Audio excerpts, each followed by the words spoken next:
Terima kasih atas kesempatan yang diberikan. Selamat siang Bapak-Bapak sekalian. Perkenalkan saya Mitria Mainunce dari mahasiswi dari Universitas Pembangunan Indonesia. Saat ini saya akan memberikan penyuluhan kesehatan mengenai hipertensi karena berdasarkan hasil tadi sharing sedikit dengan Bapak-Bapak, ternyata di kampus ini kebanyakan dengan pasien dengan tekanan darah tinggi. Nah, apa itu hipertensi? Nah, hipertensi itu adalah tekanan darah tinggi yang dimana suatu keadaan tekanan darah sistolik lebih dari 140 dan tekanan diastolik itu lebih dari 90, atau kalau jadilah itu di atas 90. Nah, apa sih faktor yang dapat terjadi? Apa sih faktor yang dapat terjadi dari hipertensi ini sendiri? Ternyata hipertensi ini disebabkan oleh yang pertama ada umur, yang kedua jenis kelamin, yang ketiga ada riwayat keluarga atau faktor genetik, ada kegemukan atau obesitas, ada merokok, kurang aktivitas fisik, diet tinggi lemak, mengkonsumsi garam yang berlebihan, dan mengkonsumsi alkohol secara berlebihan, bahkan pun psikososial ataupun stres. Itu adalah beberapa hal yang dapat menimbulkan hipertensi. Nah, bagaimana sih cara untuk mengatur makanan agar tidak terjadi hipertensi? Di sini ada beberapa cara. Yang pertama, batasi konsumsi gula atau 4 sendok makan per hari. Nah, yang kedua ada garam. Garam ini kita bisa batasi di bawah 5 gram atau 1 sendok teh per hari.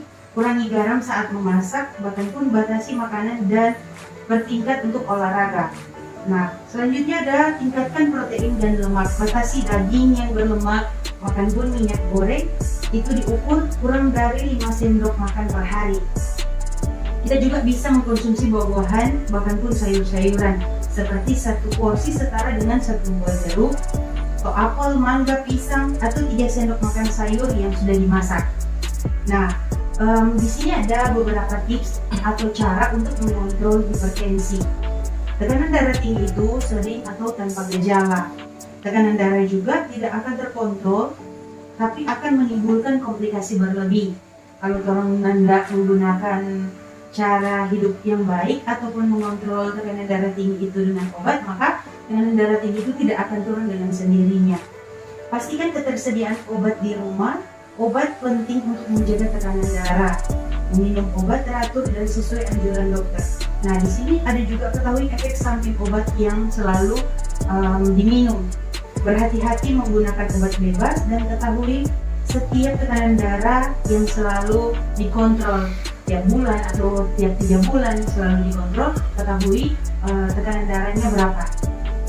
Nah, ini ada beberapa komplikasi yang sering terjadi ketika pasien itu mengalami hipertensi. Yang pertama, kalau orang kena tekanan darah tinggi, maka komplikasi yang terjadi itu pasien bisa kena penyakit jantung. Selanjutnya bisa stroke, bisa kena penyakit ginjal, bisa kerusakan mata, ada juga penyakit pembuluh darah, gangguan saraf, bahkan pun gangguan pada pembuluh darah di otak. Nah, tips yang baik yaitu kita harus mengontrol kesehatan, menjaga setiap pola makan, bahkan pun mengontrol tekanan darah kita 3 bulan, 6 bulan setiap kontrol. Nah, dari situ kita bisa mengetahui bahwa kita tekanan darah ternyata dalam batas normal atau kita tekanan darah lagi tinggi dan harus dikonsumsi makanan-makanan yang mengurangi tekanan darah untuk bisa naik. Nah, Bapak-bapak sekalian, cara pencegahan hipertensi itu adalah di sini ada kepanjangan PATU. Yang P itu periksa kesehatan secara rutin dan ikut anjuran dokter.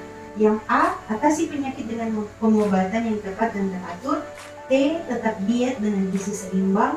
U, upayakan aktivitas fisik dan aman. H, hindari asap rokok, alkohol, dan zat karsinogenik lainnya. Nah, jadi jika orang suka bebas dari hipertensi atau tekanan darah tinggi, maka marilah orang menjadikan pola hidup sehat, konsumsi makanan-makanan yang bergizi, dan selalu menjaga dalam tubuh untuk tetap sehat.